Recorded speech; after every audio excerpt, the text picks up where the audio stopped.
Hey everyone, this is Rachel Mooney. This is Cindy. This is Maggie. And this is Andrea, and you're listening to Real Her Talk, houses, heels, and real estate deals. I'm really excited about doing this, and I figured we could all introduce ourselves, but we all have very different perspectives on real estate, building wealth, investing, doing all kinds of different stuff. And there's so many women out there that don't have access to the same level of training and opportunity that we've been exposed to. And I thought this would be a great platform for us to share the things we've learned. And since this is episode 1, I figure this is a good time to introduce ourselves. So we'll start at this end. So introduce yourself. Okay. So I'm Rachel Mooney. I've been in real estate since 1999. I got into the business. I lived with my parents at the time, so I knew nothing about buying a house. And my first fiance at the time, he was a courier for a law firm, and he said, "You ought to go to real estate school," because I was in school for business, kind of trying to figure out my way. And I was like, well, why would I want to do that? I don't even know anything about buying or selling a house. And he was like, you should just go and try it out. So I did the 3-month part-time program, and so got my real estate license. That was in 1999. And then fast forward today, almost 25 years later, I have made a career out of it. I have raised my 2 girls selling real estate, with Olivia being here now. I remember when she was a toddler, a baby in a carrier going with me on my first listing appointment, and she was in that carrier, but she literally went with me everywhere. And then I had baby number 2. Baby number 2 went with me everywhere. I tried to stay home and be a full-time mom, and my husband said, you need to go back to work, and you need to be who you are and be in front of people and with people instead of being at home. So I quickly found a nanny for them and got back into real estate pretty much full on from there. But I have a team that is here at Keller Williams, and we're a number 2 team under Maggie. Maggie different now. Number 3 or 4, I don't even know. But so that has been fun. But this year I incorporated coaching as well, so I'm a MAPS coach with MAPS. And that has been fun. I've got 9 clients across the U.S. that I'm coaching now at the same time of doing sales. So that's kind of the long and short of it. And that's a huge perspective. That's why when I said everybody here has such a different perspective, is being in that MAPS role, you have access to training, stats, all kinds of stuff that I'm like, that's so cool, because you'll send me stuff and be like, oh, that's awesome. Because I wouldn't have it otherwise. And then I'm like, hey guys, look what Rachel sent me. But so you have even different insight than the rest of us have access to. Yeah. It's been fun. It's been a learning lesson. It's interesting to see agents' perspectives. And we think that what we're dealing with here locally is just what we have locally. It's kind of fun to see that it's across the United States, and everybody has certain issues and objections in their businesses that we have here that they think is just a standard for where they're living too. So it's kind of cool. Yeah. It's fun to get to know people that way. That's really cool. Yeah. All right, Cindy. All right. Well, I come from Southern Indiana. I'm a farm girl. Went to Indiana University. Everybody will know my age, so so I graduated in 1976 from Indiana University, and I too had a practice fiance for a while. And like that. That's a great term. And he's a very successful doctor, and he's great. Just was, when you marry a doctor, you have to plan on being alone a lot. And I'm a very social animal, and I woke up going, oh, this is not going to work. So my first job was with the Indiana Department of Revenue. I was a tax examiner at that time. I ended up, that was a pretty long career until my husband got transferred here to Atlanta. And I was the liaison to the governor and the legislative branch for the Revenue Department. So my job was to read every bill that said anything about tax or money. Fun. Boring. I was like, wow, that sounds And I met my husband at work. He was actually my first boss. And then we moved to Atlanta, and I had to figure out what I was going to do because, as you can imagine, there's not many jobs, only 2 in Georgia, for an Indiana Department of Revenue employee. And you say, what 2? Yeah. The ones that go around looking for sales tax and or withholding tax. Yeah, that's Who knew? I didn't know that. So I ended up at the CDC Federal Credit Union, and that's where I got my first taste of mortgages because they actually had a mortgage company. And then I got transferred to, a lot of people will know, Home Bank. So I transitioned to Home Bank, and that was a really very unique, at that time, mortgage company, and stayed there just at the right amount of time because things didn't go well for Home Bank, and I became then a junior loan officer to a really good agent, or actually mortgage person, and we're still friends, and then I started doing mortgages on my own. So I really have started in this industry in 1990, which is funny because that's my second career. You can do the math. Yeah. And I really enjoy it. And I now work for North Point Mortgage, and I work with a lot of my friends. All came to work for a new company, not a bank, and it's been very successful, and it makes me happy to be over there. I like working with friends. Yeah. That's the way it is. Yeah. So. That makes work fun. And personally, I've been married 46 years, so that my non-practice fiance/husband seems to work really well. Yeah. And I have 2 grown children, both of them very successful, and a 4.5-year-old grandson. Oh, So, that's awesome. Van, Thomas Van. That's a cute name. That is a cute name. Yeah. So it's family names mixed together. Yes. So my parents always said that they wish they had grandchildren first, and they could do without the children part. You like the grandchild better than the children? I love my grandson.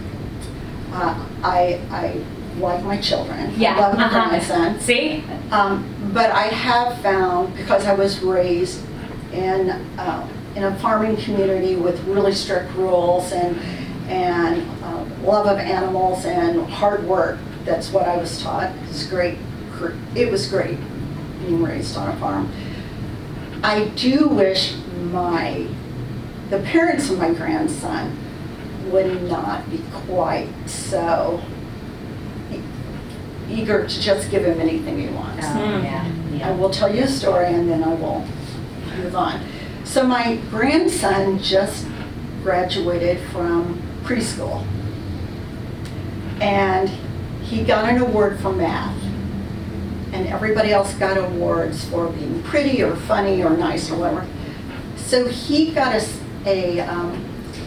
Switch, A Nintendo Switch, Yeah. a Nintendo Switch as his preschool graduation. Oh, wow. Yeah. You were See, like, and I'm not fluent in Yeah. any kind of gaming system, but I do know that a few years ago it was amazingly expensive because I had friends buying them. And I go, well, if he gets that for preschool, good Lord, what's going to happen? Yeah, what's coming next? where are you going? Yeah. Sounds his eyes are, yeah, so Katie barred the door. That's Yeah. what I'm just saying. Yes. But yes, I love them all. Yes. Yeah. And my new puppy. Yes.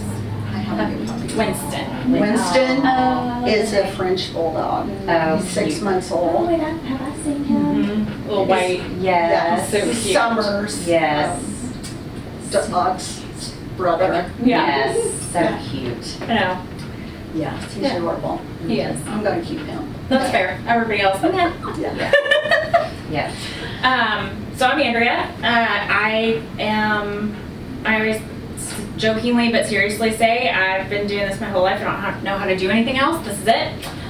Rachel and I say the same thing because I've been licensed since 2000, but I followed my parents into the business. And so started in doing new construction, and then, the recession hit. And so we had to pivot, and then had the opportunity to learn all about short sales and foreclosures and all the things that we did not want to learn about, and hopefully we'll never have to cope with at that level ever again, which we won't. But so pivoted in that direction, and then when the market started coming back, I started working with some of the developers who were getting back into the business again and putting their toe back in. So I was doing land assemblage and helping put together neighborhoods, and then trying to get paid 3 times on the same piece of land. I felt like that was a little bit more efficient than doing it one at a time. And so I reached kind of like where I couldn't breathe anymore. And I had chosen a brokerage based on from my front door to their front door, because I didn't think that it mattered who I was in business with, because I knew that real estate is whatever I make it, right? I got to go work it. And then I hit a ceiling, and I couldn't figure out how to do any more than I'm doing. So I talked one of my really good friends into getting her license. She's still with me, current. And that was more than a decade ago. And I was like, hey, you're going to get into real estate. It's going to be fantastic. And she's like, oh, no, I don't want to. And I was like, that's nice. It'll be fine. It's going to be fantastic. It's not a problem. We're going to have a blast. And I was like, here's all the things, the buyers, open houses, everything. It's kick up. I don't ever want to do those. And she was like, okay, great. And then I kept looking for like, how do you grow that side of the business, because I had no experience doing it. I had the experience in new construction and land and commercial stuff, but not that. And so I started looking around for help, because my broker at the time, I'll never forget this, handed me a John Maxwell book and told me I was focusing on the numbers too much. And I was like, oh, no, that's helpful. And that's not, I mean, sure, yeah, leadership book, great, love it. Actually still have lots of John's books, but I needed business help. And so that's when I started looking around for who actually teaches you how to grow a true residential resale business. And I looked around and I said, okay, well, everybody that's done this either started with Keller Williams, is at Keller Williams, like there's a theme. So I should go talk to them. And then I got tricked into running the franchise. And so that was 9 years ago that I became we call them team leaders here, but it really is cool, because I remember sitting in the living room with Seth and saying to him, okay, if I could like create a job, like if there was a job where I could run the real estate business and help agents grow their businesses and consult with them, but not actually have to be the managing broker and not have to be the only one responsible for everything. I was like, it's too bad that's not a thing. Turns out it is. It is. And so that's why this has been my passion for the last 9 years, is because I truly get to be a consultant, which is different than a coach. The coach is partnering with you on the outcome, whereas I get to kind of be at the higher level and help with strategies. And that's kind of how I got into, well, we've known each other for a long time, but that's how I got to know y'all and get to be part of y'all's journey, which I just can't imagine anything better. Yeah, so that's my story. Oh, and then I have a daughter who's 21, and same thing, she used to sit on site with me in new construction in her carrier, took her freaking everywhere. She's helped out at every office that I've been in. She's assistant, do everything. She's here today. And then she started her own company doing marketing and writing and consulting for agents on that side of stuff, because that's what she grew up in, that's what she knew. She's like, I'm not getting my license, so not yet. Not yet. That's the word. Yet. I'm not doing a podcast either. No. Right? And then she's engaged and she's getting married in 33 days. Gosh, 33 days. Yep. So, Maggie? Okay, so I'm Maggie Turno. My husband Joseph and I are both in the business. Funny, I was thinking while you were talking about your mortgage story, when I was a senior in college, I went to open a checking account, and I got hired to become a personal banker. And so I was like, they offered me basically what a starting teacher would make at the time, and I was like, oh my gosh, this is amazing. I could, completely go ahead and do this, and have a job after college. And so I was majoring in business marketing was my major, and so I started working for Bank of America, and I thought I did loans, but I didn't. I just basically took the application, didn't do all the underwriter stuff. But I loved closing them. I got to close them and do all the paperwork and things like that. And so we ended up buying a house that year as well, just through Bank of America and some things that they did. But yeah, so kind of got into, just the mortgage housing early on. I guess that was 2000, yeah, it was in 2000. Joe and I got married, or 2001. Joe and I got married that December, and so we'll be, or 2004, 2004, because we're celebrating 20 years in December married. Yay! So yeah, we've known each other since middle school. By the way, best pictures ever. So at some point we're gonna have to bust some of those out. I need to see that. We should. The high school ones are funny because he's got the big sideburns, And the blonde tips. and the blonde tips, and Yeah. curly hair, because he's bald now, so it's kind of and so, but yes, and so we knew each other, and we kind of, were in school together, but became really, really good friends in high school. Started dating our senior year, and so I went to college, and we got married in 2004, and then I had a baby in 2007, and so after I had Josiah, I battled with some postpartum, things like that. I'd already kind of had some anxiety stuff going on prior to that. And I basically just couldn't get myself to work. And so, as far as in a car, so I struggled to drive. That's where the anxiety would hit. And Joe, at the time, when we got married, 3 or almost 4 years prior to that, he went to the police academy. So he was to be a police officer. And so he worked nights, and it was just a struggle, a huge struggle. And finally he had said, just quit work. It was a lot, and mommy brain is true, because I went back to work and I was really good at my work. I got my bonuses, I always reached my goals, and then I had a baby, and then I felt like I couldn't do anything. Had trouble remembering it. It's just crazy. Anyways, another story for another day. So ended up staying at home.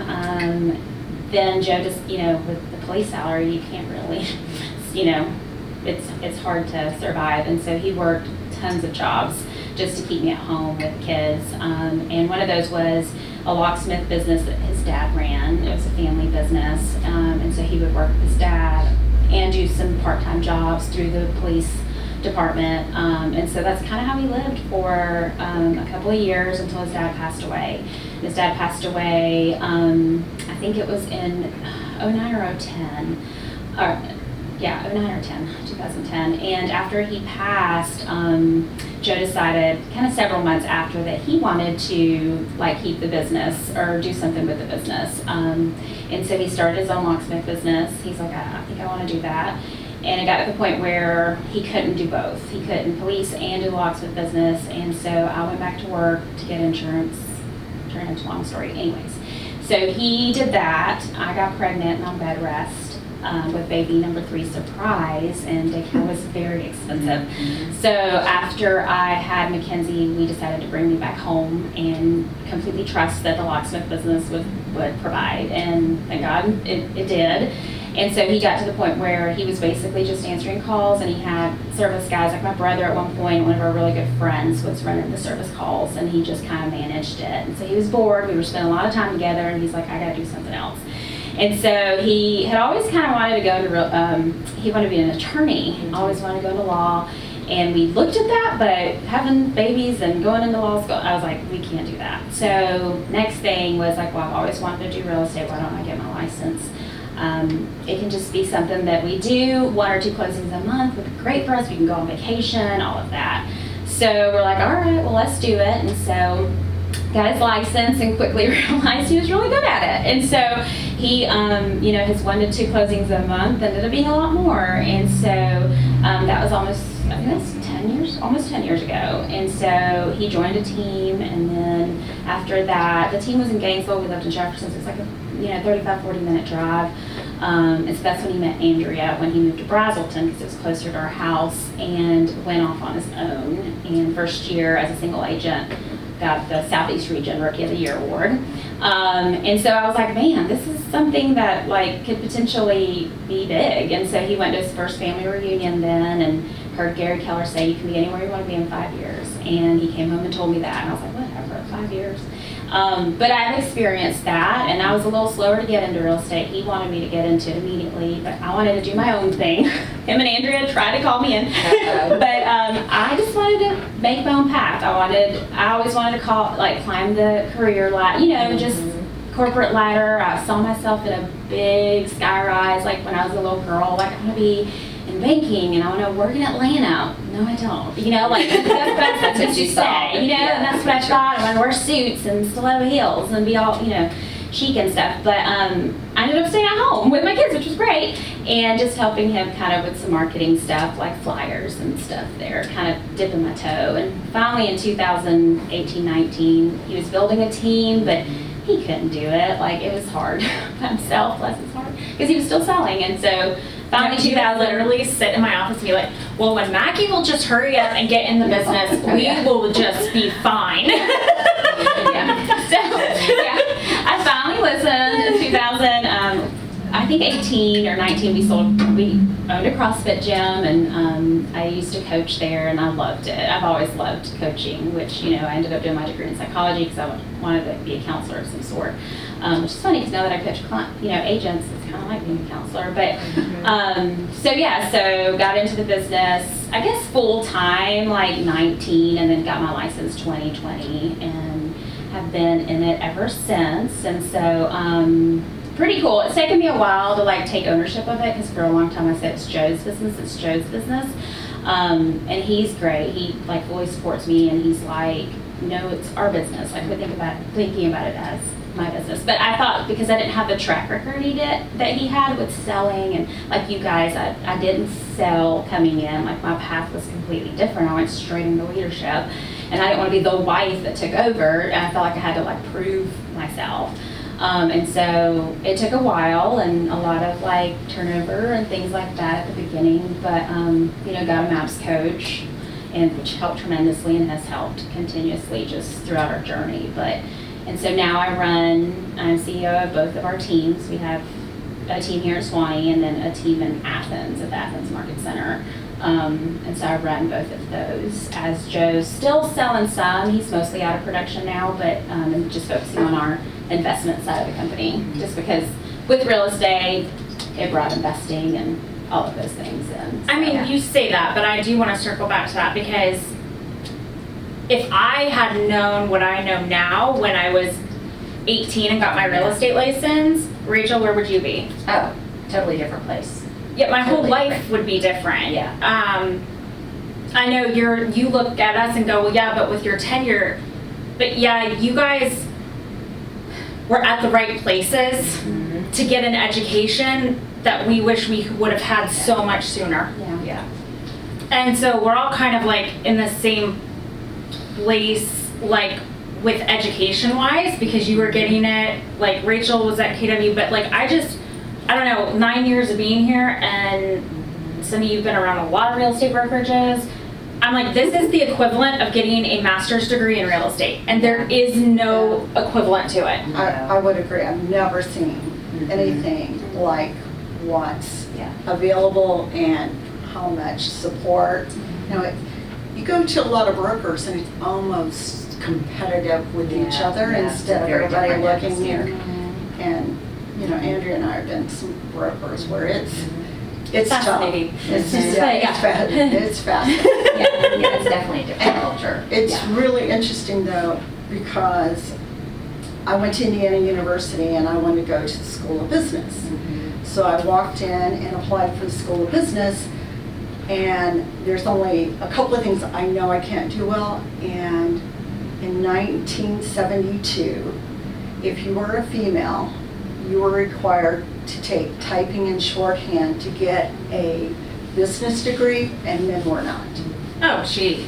And I thought about it, I go, I cannot start my college career knowing I'm going to fail those things. So I thought about it, and I went to the arts and science, and I got my degree in economics.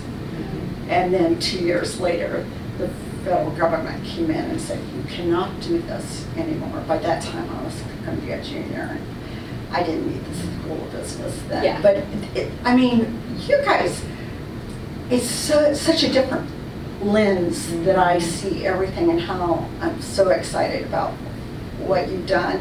And I was glad to meet you because with me, it's a revolution, a quiet revolution of what women can do and be at the top of their game. And Well, that's so simple. And I think what really impacted me was, I don't know if it was a family reunion or a mega camp, and the women that were interviewed, most of them had stayed at home with their children and hadn't started their careers until like their children was older, like Wendy Papazan and others that I can think of. And so it really was kind of like, this is an industry, and our brokerage shows you the way. Like, I'm reading Millionaire Real Estate Agent right now, and it says like success leaves clues, and like every person you talk to, like you listen to most of the interviews that like are done in the podcast, everybody talks about the Millionaire Real Estate Agent book. And so like the fact that like Gary and Jay and all of them wrote that book, and it's completely accessible to everybody, if you just follow those models, like that's all you gotta do. Yeah. And not like to a T, because some things are a little different, everybody's different, but like the fact that we're in a brokerage that gives you the tools and teaches you, and then you're open. Like, I ask people around the country, because you know we're part of KW Wealth, which is a wealth community in Keller Williams, and so I know a lot of agents around the country, and I see they're doing something well, I'm asking them. And so you don't have to reinvent the wheel, Right. but also you got to be part of something that's willing to show you the wheel. That's right. And so I'm very thankful that, you know, we are in a brokerage that not only like supports women, because I feel like Keller does, Big very, time. very big, Yeah. and number two, you know, gives you everything, Tools. everything, yeah. Yeah. No, and I will say that is like, I don't have a college degree. I don't have a degree in anything. you have a lot of degrees, it's just Not It's just the hard knocks university. Yeah, it's not a Wow. university. Yeah, and I mean, but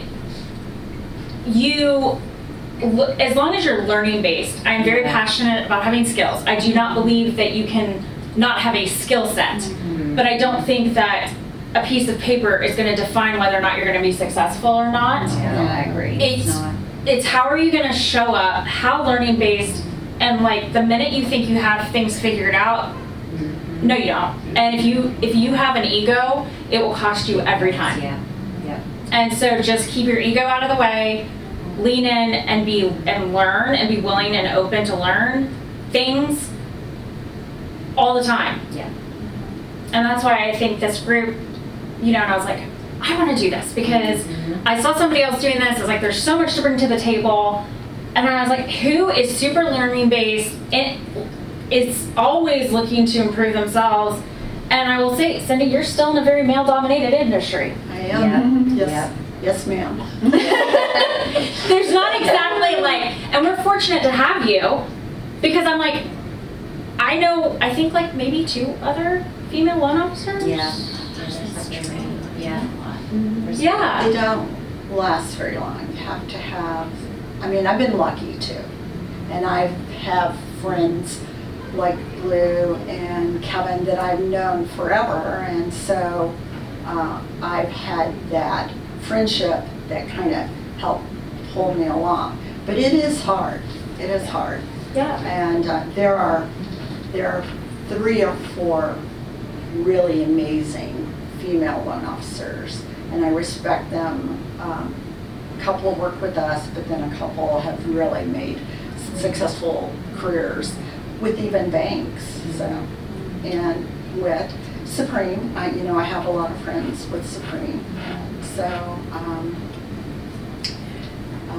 But yeah, there's just not a plethora. That's just not, no, it's not as common.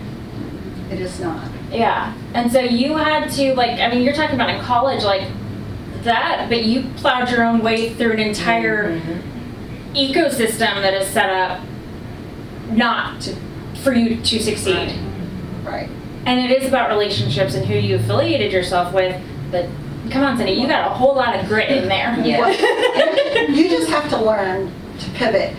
I'm sure you don't know, but my maiden name is Wildman. Wildman. Oh, that's your web. Yes, Wildman. That's interesting. Cynthia Ann Wildman. Yeah. Well, there So you Cynthia go. Ann Wildman. Now, and if you can deal with that in the 70s Yeah. at college, Mhm. and it was really great. Timing was everything. I grew up really poor on a farm. I would not change it in the Amish community of all.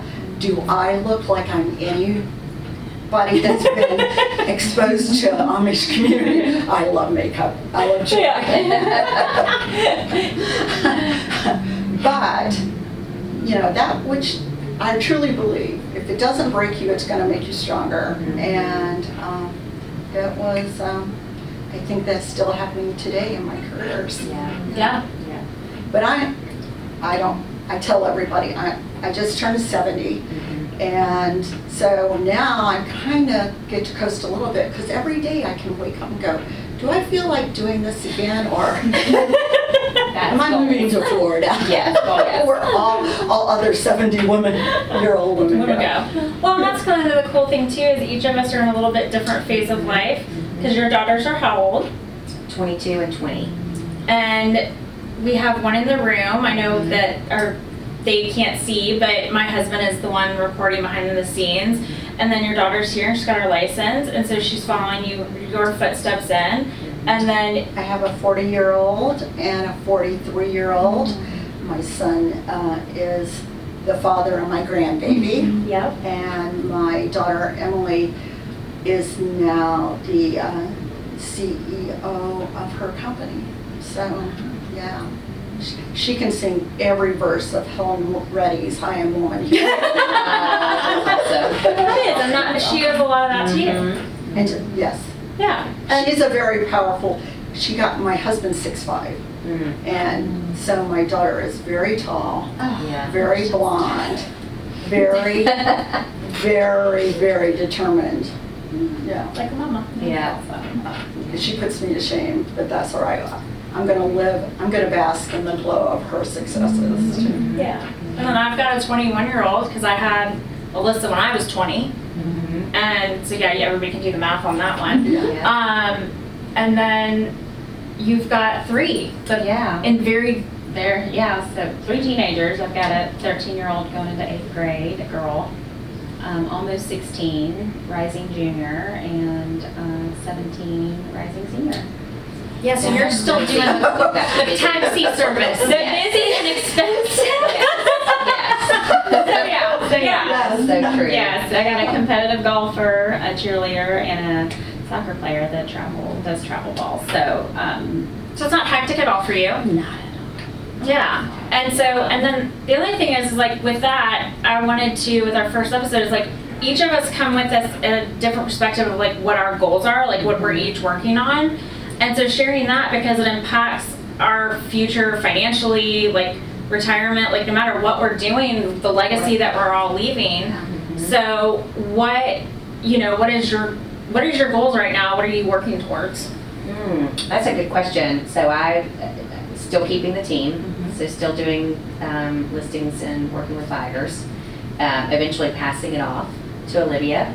And right now just really focusing in on the coaching side, so creating that coaching business so that I can coach anywhere. I mean, that's my big thing right now is wanting to have a schedule that's consistent, but if I decide I want to coach at the beach for the week, I can.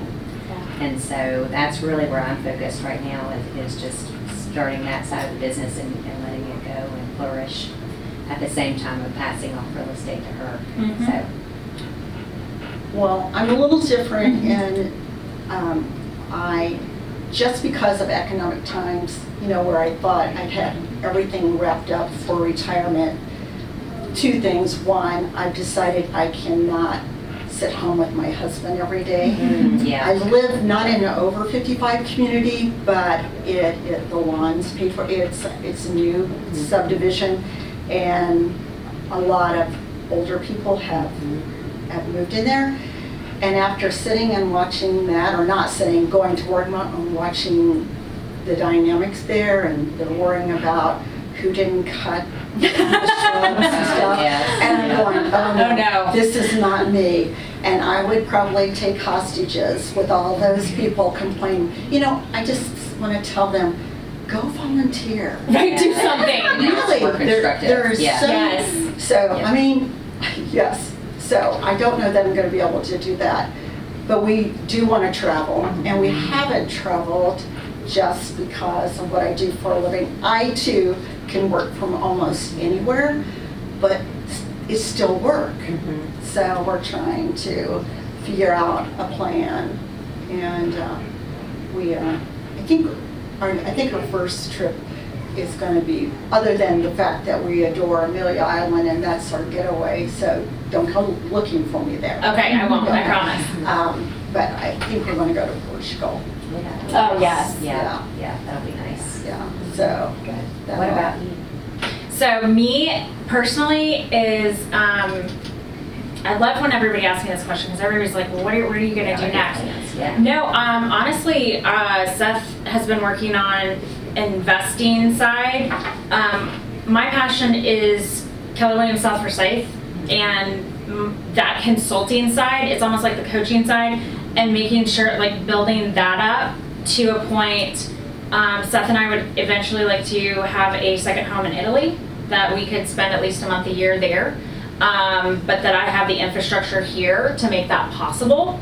And because, you know, you say home is where your heart is, the coolest thing about this, and I don't know, you know, who else, like, y'all get to do this with your teams, you get to do this with the agents, deciding who you want to work with and stuff, but I get to decide literally who I spend all of my time with. And that is a hard thing to replicate, is like being the architect of literally your world and who you want to go and spend time with. And it's not that every day is perfect, but I am never grumpy to come to quote unquote work, because it's not work. What this is getting to impact people and be part of their journeys, and that creates mine.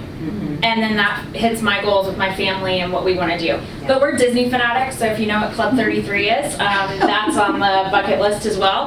I don't know what that is. What is that? It's a private club within Disney. Okay. And there's an application process. You have to be invited. And there is quite a wait list, and it is difficult to get into. Wow. And there are private little, like, if you've been to Disney enough, if there's any other Disney people, like when you go to the Hollywood Diner, the Brown Derby in Hollywood Studios, there's an elevator right by the bathrooms by the back, and like there's a Club 33 elevator, and so you have to have a secret code to get in there, and then there's like all this cool stuff. I'm convinced that, you know, champagne pops, it flies out. It's gotta be something. It's gotta be amazing, right? I mean, like, cause hello, otherwise, but it's, you know, quite expensive to join, initiation fee, and then there's all this other stuff. So, but it's really, anyway. So we'll stop talking about that. It's a goal, and I don't even have an application in, so I feel like it's a distant goal. But if anybody knows how to get me in as a guest, I'm all in. Yeah. Yeah, my friend was like, oh yeah, we've been. And I was like, I literally hate you right now. How did you get in? You got to get me in. She's like, oh, well, that person doesn't have access anymore. I'm like, Oh, shoot. that's not fair. Why you got to tell me that you've been there before? So yeah. What about you?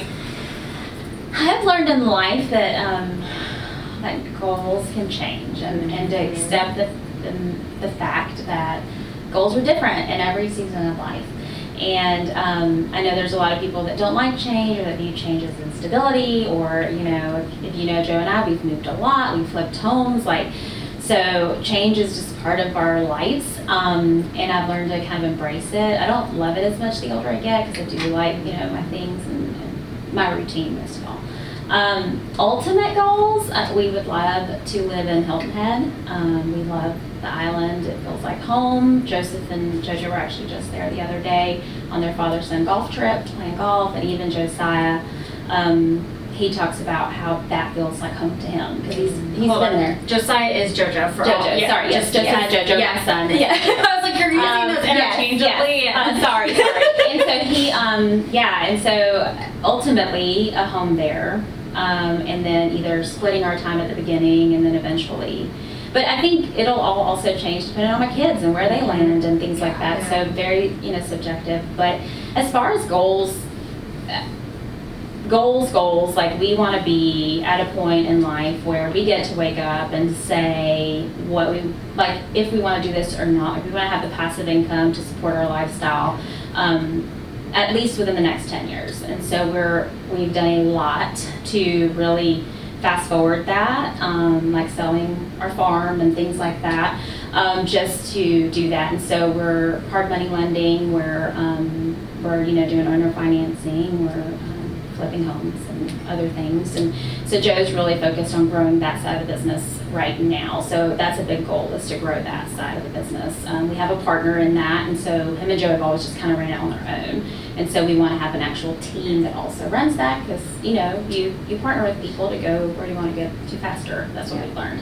And so right now my goal is to continue to build our real estate team. And I don't think it's a number thing anymore. I think it's just helping my people live the lifestyle they want to live, and us being a family together and being able to be successful together, where they're able to invest with us. We've got a couple of agents that have invested with us and things like that, just from the options that we give them. And so at the moment, it's just continuing to be there for my people and get my kids through college if they want to go to college. And so I think my goals are very small yet big. It's just making an impact on the people in my life. And so however that looks like, I think right now, kind of those are my goals. And I do love to coach, and eventually I do have a small team that I'm coaching right now, and then I coach all my agents one-on-one. But I would love to life coach or mindset coach or something in that effect, to open up myself to people that maybe aren't in real estate. I'm big on mindset, so you'll learn that. I feel like you can change your world simply practicing gratitude every day. And so it's just kind of one of those. I know it's not anything crazy, but at the moment it's great goal. I'm kind of working for. That's great. Yeah. So, all right, well, that was it. That was 45 minutes, guys, and that was perfect. We chit-chatted. Already? Already. See, I told you this wouldn't be hard. Not bad at all. No. No, that's not bad. We're done. Easy. Cut it.